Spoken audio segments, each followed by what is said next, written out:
Hello everyone, Brother Yobi here, your coach of the Amherst Accelgors, and I will be quickly going over my draft for the Support Espeon League. I just recorded a 45-minute draft breakdown. If you would like to see that, I will post the link to the unlisted version in the description. And the reason it's not going to be uploaded is because I still had it cropped from my last UAPB match, so I wasn't able to really use any of it because most of it's cut off. It just has like the upper left portion of it.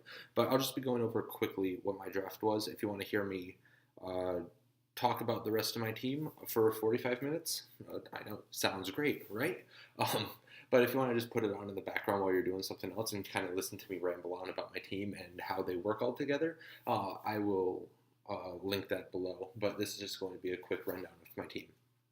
So first round, my entire draft was based around Tyranitar, and it was a Tyranitar that was not promised. I decided to go for round 2, and round 1 I ended up going with Zapdos. Zapdos is an amazing mon, both defensively and offensively. I talked about more of that in the unlisted version, but it's just an incredible Pokemon. It ends up being like my second fastest Pokemon too, and as a Pokemon that can run defensive, it's perfect. So, and it has great stabs. Stabs that are just very spammable. Ground types don't even like coming in on it very much for fear of like an HP Ice or possibly like a Toxicate, bar Excadrill, but whatever. And it also gets U-turn, so perfect for Volt Switch.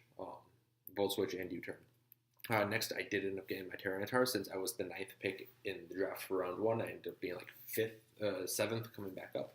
I was in an awful draft position, so I was very afraid of the team that I would get. I think I ended up getting a very good team.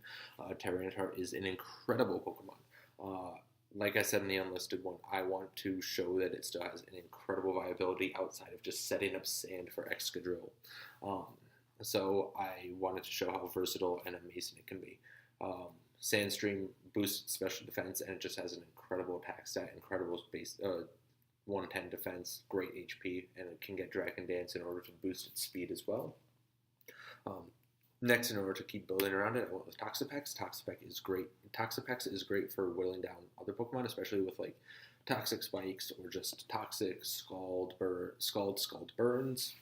And it's great at just being a really annoyingly bulky Pokemon.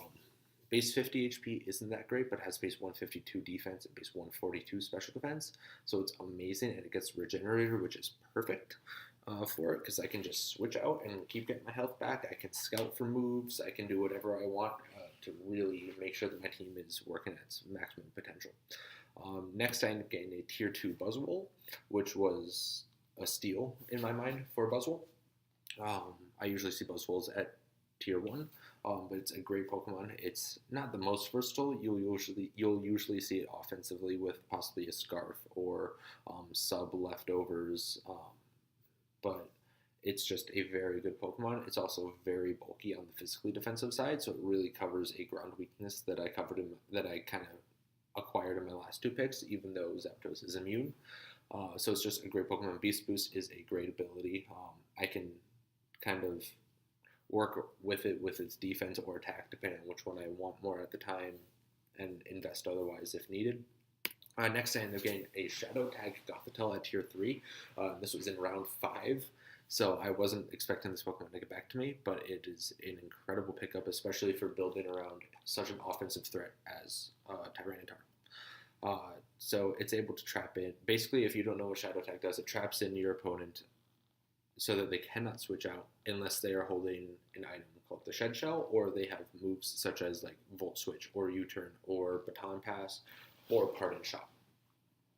And this Pokemon traps them in and can basically make sure that they don't do anything for the rest of the match. Gothitelle is incredible. I've used it once before. It was in a no-tiered league, so I picked it like in my second to last pick. But it's such a pain to prep for. Even if I don't use it every week, my opponent has to prep for it, which is an incredible asset. So, and it actually works really well with my next pick, which is Slurpuff. And I say it works really well because Slurpuff is an incredible setup sweeper with Belly Drum, Unburdened, Citrus Berry. no, I'm not going to be running that set every single week of this league. I'm going to have a lot of fun with. Yes, I want to win. Yes, I'm going to prep my butt off, but I'm going to have fun with it as well. If there's a set that with Slurp Off that I see working, I'm going to use it. If I see it to be a fun set, I'm going to use that fun set, and I'm going to have a lot of fun with it. This team is really fun for me because I feel like it's constructed really well, and it's really versatile, which is great. But Slurpuff also gets sticky webs in Ultra Sun, Ultra Moon, which I don't know why. But it's such a good Pokemon for Tier 4. If my opponent doesn't prep for it, I can sweep. If my opponent preps for me to be Belly Drum and I set up sticky webs, that opens the door for something else in my draft in order to win. It's just a very good niche Pokemon that I may not bring to every match, but is really, really, really good.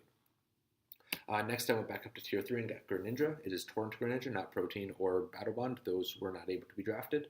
And I basically got this for the speed tier. Dark water coverage I've already covered. Not really offensive water, but I have a defensive water type. And it has good priority with Water Shuriken. And that's really it. Also gets U-turn, so it fills out kind of two Pokemon having access to U-turn, which is really nice. Next, I end up going with Palisand. Palisand is great because it kind of works with my Tyranitar's Sand, because it gets Sand Veil and Shore Up. Its recovery move actually heals 2/3 of your health instead of 1/2 of your health in the Sandstorm. So both of that works really well and makes this Pokemon incredibly bulky and hard to break. Especially if I decide to run possibly a Smooth Rock Tyranitar with Palisand just getting in there with Sand Veil and Shore Up, it basically becomes unbeatable for a few amount of turns, which is really nice. It's incredibly bulky, and it actually hits very hard, which is really nice for a Tier 5 mon. And it sets up Stealth Rocks in Ultra Sun, Ultra Moon. So it's taking pressure off Tyranitar to set up rocks. Next I went with Girder. Girder is kind of it was a Tier 5 pick that I wasn't very happy about, but I really like Girder, so I went with it. It has base 105 attack, which is actually very good for a Stage 1 Pokemon, Stage 1 Pokemon, and EVLA holder. And it actually becomes really bulky with a base 85 defense, 50 special defense, and 85 HP. So I wouldn't mind running a bulk up set and ending up sweeping through or breaking someone's team in order to allow someone else to finish it up, or another Pokemon to finish it up. So Girder is actually a really good Pokemon. I don't see myself bringing it too often, but it's very, very nice. And all of this is kind of building around Pokemon that may not come every match, but are going to really help the higher tiered Pokemon that they come in with. And next, I went with Mega Garchomp. It was the last Mega to be drafted in the entire draft. And I went with it because I do not need to Mega turn 1. As long as I'm holding the Mega Stone, I'm okay to stay in base form, which gives me a base 102 speed, actually, with regular Garchomp. And if I need it, I can Mega and get the extra attack or special attack output that Mega Garchomp gives. And if I have Sticky Webs up, then Mega Garchomp becomes incredibly, incredibly scary. So it's all really nice, and it works well with Tyranitar with its ability being Sand Force. So it all kind of building around that. And my last Pokemon ended up being Metagross. It was a Tier 3 since I got plus 40 points from drafting Mega Garchomp. I was able to pick up Metagross as a Tier 3.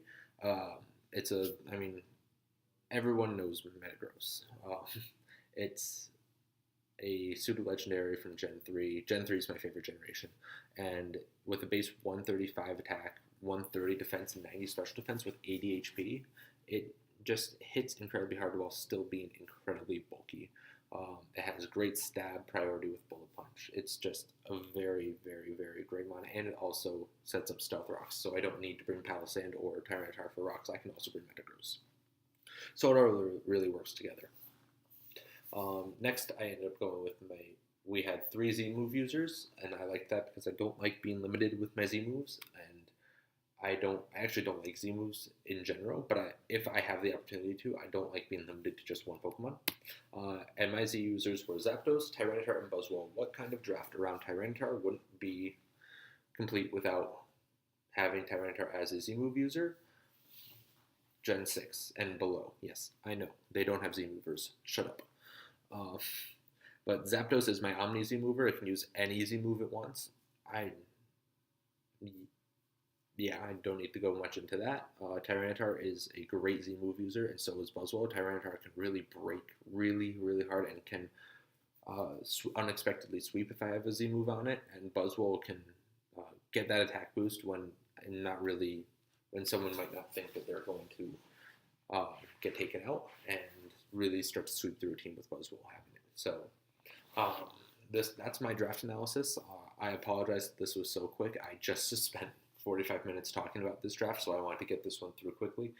Again, I have the unlisted one. I'll have the unlisted version in the description. Feel free to go check that out and listen to me ramble. I am now going to go get ready for work. This is Saturday. Christmas is in 2 days. So to those who celebrate, Merry Christmas. To those who do not celebrate, Happy Holidays. To those who hate holidays, I'm with you. I hate holidays, but whatever. Have a great day, everyone.